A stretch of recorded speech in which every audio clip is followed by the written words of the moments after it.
Você sabia que no Brasil os homens vivem em média 7 anos a menos que as mulheres? Por que disso? Hoje nós vamos fazer um bate-papo para trazer novos esclarecimentos, tirar as suas dúvidas, algumas estatísticas, alguns hábitos e você vai entender melhor por que isso acontece.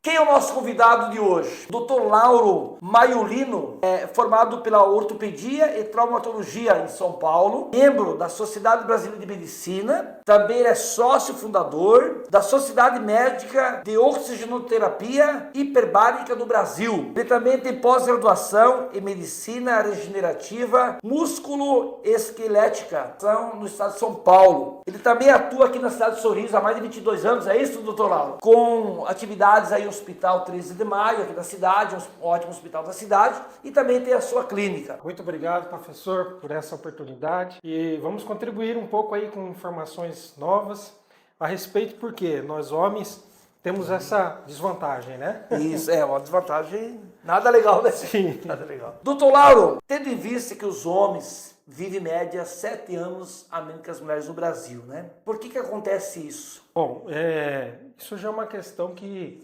já vem de muitas décadas, né? Que o homem realmente tem uma longevidade menor que a mulher. Certo. E nisso, né, professor, tem várias questões envolvidas. Certo. E se a gente fosse começar a listar, teria uma delas, uma das importantes, seria a questão até cultural do homem, né? Nós sabemos que os homens procuram muito menos a assistência médica do que as mulheres. Certo. Isso a gente vê não só nos números, mas no próprio consultório. Cerca de 75% dos meus pacientes são mulheres. Certo. E aí, se a gente fosse contabilizar o restante, que seriam os homens, parte deles ainda só vão lá no médico porque a esposa leva. Olha. Então, assim, certo. Isso já é uma desvantagem, né? Certo. Porque o sucesso de um tratamento quanto ele mais precoce for, mais eficaz, né? Quanto mais cedo iniciar um tratamento, mais eficaz. A prevenção é a mãe de todo sucesso também. Então, se qualquer um retarda a procurar um atendimento, isso pode comprometer a sua longevidade. Né? Então, essa questão cultural ela é bastante importante. Em relação, por exemplo, à mortalidade, de uma maneira geral, se a gente for separar causas externas, por exemplo, aqui no Brasil é muito relevante, por exemplo, os acidentes de trânsito. 92% das vítimas de acidente de trânsito são homens. Então, só nisso já leva essa estatística muito desfavorável para nós.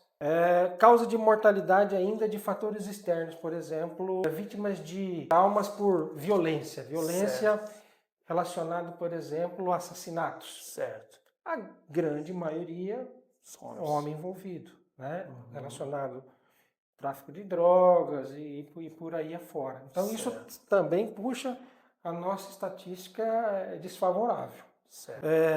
Outras causas que a gente pode listar aí como bem comuns no homem, assim, uma das primeiras são as doenças cardiovasculares, né? Que aí vai estar muito ligado ao infarto, por exemplo, um infarto agudo do miocárdio. E a gente pode perceber que na medicina nenhuma doença está ali com uma causa, né? Uma causa isolada. É um conjunto de coisas. Mesmo no infarto, muitos outros fatores estão juntos e puxando lado ruim para o homem. Por exemplo, o tabagismo. O homem, estatisticamente, tem 5 vezes mais homens fumando do que a mulher. O tabagismo é uma causa de infarto? Então, aí você vai já se somando duas coisas, vamos dizer, né? Outra causa bastante comum, como ele não se cuida, também tem relacionada à hipertensão arterial, que também está ligado a uma má alimentação, que também está ligado à não prática de exercício. Por consequente, já tem uma obesidade relacionada. Então, assim, as causas são multifatoriais. No todo, tem muito a ver com cuidado, com autocuidado. Muito bem, você está acompanhando aí nosso bate-papo de hoje. Estamos aqui falando sobre a saúde do homem. Doutor Lauro, outra coisa que eu tenho observado, a questão que você falou da alimentação. Então quer dizer que existe, além de uma boa alimentação saudável durante a vida, quando que o homem ele tem que ter um cuidado melhor com a sua saúde e a questão alimentícia, por exemplo, questão de cálcio, você que é ortopedista. Por exemplo, existe uma diferença entre uma cicatrização quando passa o paciente, homem e mulher, passa por uma cirurgia, existem diferenças na questão de tempo, questão de cicatrização, ou é igual homem e mulheres, por exemplo?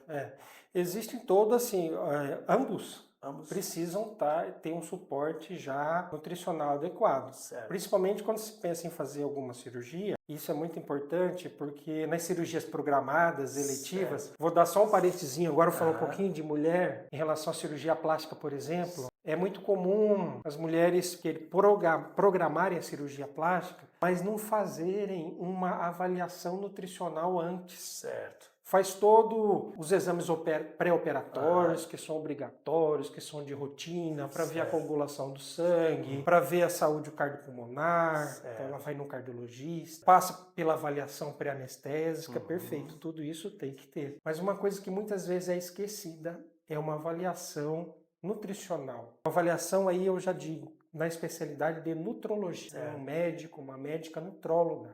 Por quê? Estou fazendo um link dessa pergunta da cicatrização. Certo. Aí ela vai ser submetida a uma cirurgia, muitas vezes grande, e aí se ela não tiver um substrato, uma reserva de nutrientes adequado, vai ter um retardo na cicatrização. Essa pode infectar essa cirurgia, pode abrir pontas, etc. Né? Então, só um parênteses em relação a essa questão nutricional. Agora, desde quando o homem deve se cuidar? Certo.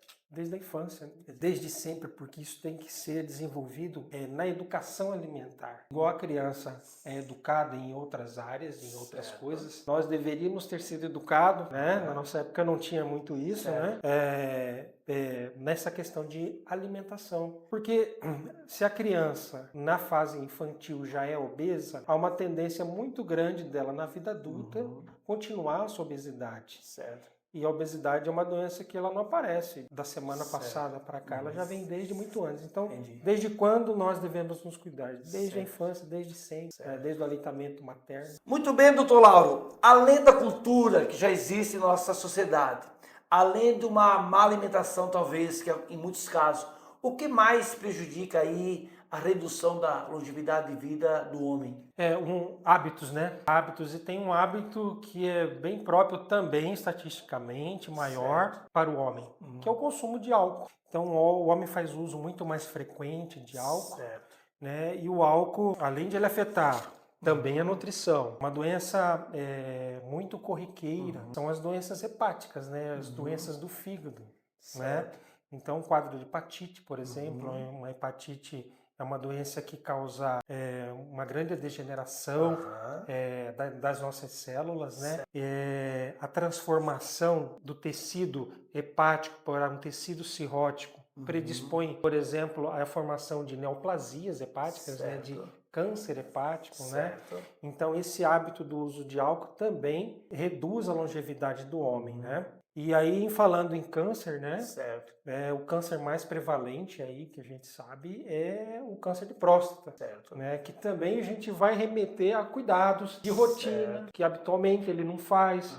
Então, é uma coisa assim, muito linkada, né? Uma coisa muito ligada à outra, né? Então, tem o câncer de próstata, e aí tem campanhas massivas, né? Todo ano, né? Então, em primeiro lugar, podemos dizer que são aquelas doenças, como eu falei, cardiovasculares, né? Que tem o infarto, mas não esquecer também do derrame, né? E aí depois tem os cânceres. Como nós já falamos do tabagismo também, tem que ser lembrado do câncer de pulmão, que também é mais prevalente em homens, né? Fumantes. E relacionado à alimentação, à má alimentação, câncer de colo, né? Colo, de intestino, né? Então, assim, nós vamos perceber que, de uma maneira geral, isso para todos, né? Mas de uma maneira geral, tudo está relacionado a uma boa alimentação né? Certo. E a prática de exercício. Isso aí é o que vai, no final das contas, nos dar mais longevidade. Certo. É lógico que houve o avanço da medicina, né? Em termos de medicação, que está segurando muita coisa. Certo. Se a gente desconsiderar medicamento, tratamento, né, a melhor coisa é isso. É alimentação e atividade física. Certo. Doutor Lauro, estava lendo a última pesquisa o último dado do IBGE 2023, que é a estimativa do brasileiro hoje, dos brasileiros, no modo geral, né? A gente sabe que cada região tem uma diferença, mas em geral é de 75 anos. E a mesma informação do IBGE está dizendo que pessoas que vão nascer ainda, que já nasceram ou que vão nascer em 2024, a estimativa de vida já vai ser 79,7, ou seja, praticamente 80 anos. O que se dá essa mudança aí, digamos, dentro do mesmo século, de aproximadamente 5 anos? Isso já dá para dizer que é uma evolução, né? Já vamos melhorar muito dentro do mesmo século, 5 anos a mais. O que se dá também a esse acréscimo? Não, realmente, isso assim... É histórico, né? Histórico.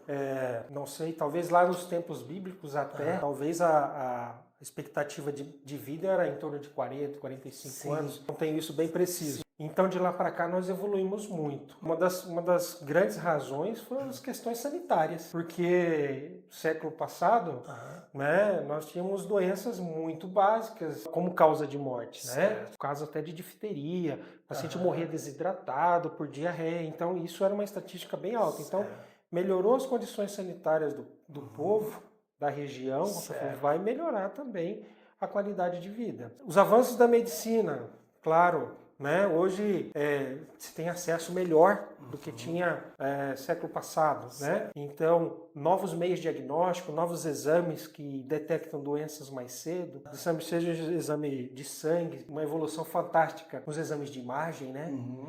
Antes era só raio-x, agora a tomografia, a ressonância, muita coisa. Então, a parte tecnológica contribuiu muito. E uma parte muito boa é a informação. E hoje em dia, todo mundo já tem um acesso a essas informações de maneira muito melhor, muito mais rápida e com qualidade. E aí eu quero parabenizar aí já pelo seu canal, porque sempre tem pessoas falando aqui de saúde, né? Então isso é uma maneira de divulgar, de despertar as pessoas. Então eu acho que tudo isso aí contribui porque gera consciência. Né? Gera consciência à pessoa e isso vai fazer com que melhore a busca pela saúde. Certo, que bom. Muito bem, doutor Lauro, dentro da sua especialidade, né, como ortopedista, você aí que está no dia a dia com esses pacientes, mas como está a questão de, por exemplo, essas pessoas idosas, quando elas passam por uma cirurgia, por exemplo, quais os cuidados que essa família precisa ter com esse idoso pós-cirurgia, né? Qual o cuidado que a família tem que ter com esse paciente pós-cirurgia?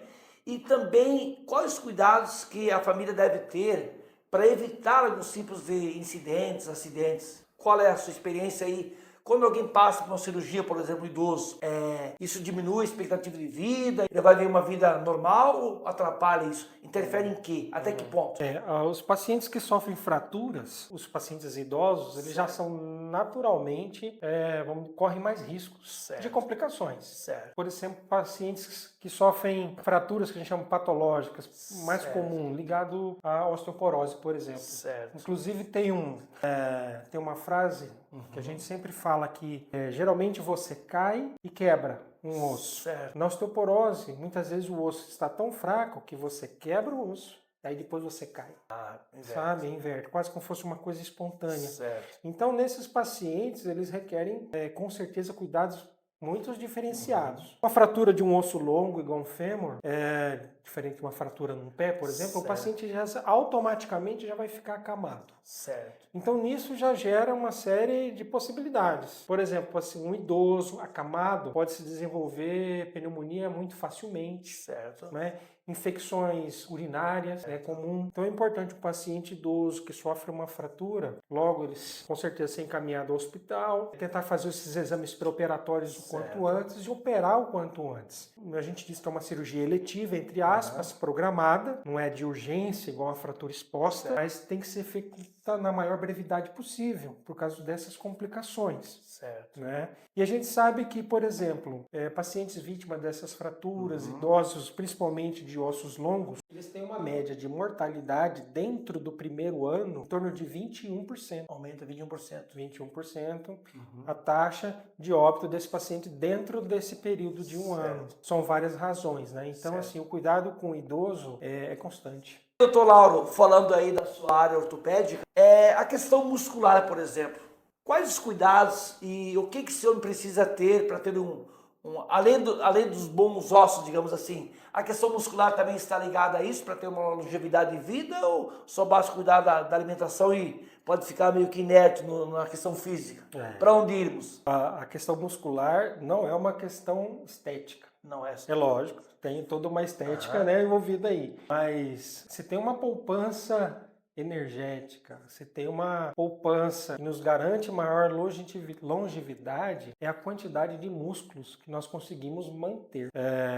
Então, por exemplo, nós já começamos a perder massa muscular para quem é sedentários, vamos dizer assim, em torno dos 30 anos já começa a perder. Cedo? É cedo. Com 50 anos de idade, se você ainda é uma pessoa inativa, você começa a perder cerca de 2% da sua massa muscular por ano. É muita coisa, né?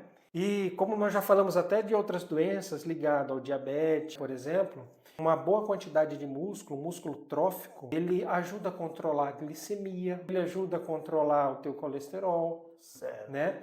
Ele ajuda o sistema cardiovascular, você está em atividade. Certo. Então, por exemplo, a musculação é uma prática esportiva que não agrada a todo mundo. Lógico, existem inúmeros outros esportes, mas eu digo que sempre considere fazer pelo menos uma parte, destinar uma parte do seu tempo para essa atividade, porque é a melhor poupança que você pode fazer para a sua longevidade, manter uma massa muscular adequada. Muito bem, interessante, né? É negligenciado isso. Porque não é uma questão muito só visível, né? Não. Falando ainda, né, dessa saúde muscular, é importante para o paciente lá na frente, por exemplo, se ele vier a tratar de uma hipertensão, de uma doença coronariana, o médico cardiologista vai pedir para ele fazer atividade física. E se ele não tiver uma reserva muscular, uma musculatura preparada, ele não vai conseguir fazer o que o médico pediu. Então, assim, tudo lá na frente também está, de certa forma, ligado ao nosso sistema músculo-esquelético.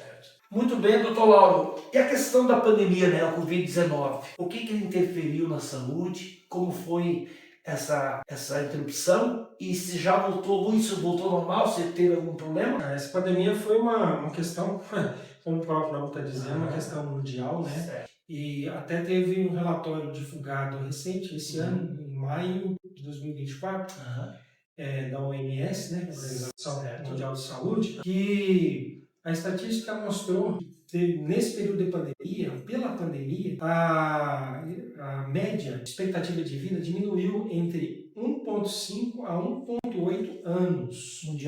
Mundial. Isso pode não parecer muito? Não, isso é muito. Por exemplo, nos fez regredir cerca de 10 anos, de uma década. Essa expectativa de 1 ano e meio a menos que hoje é a nossa estatística em 2012. Nós estamos em 2024, então foi uma regressão muito grande.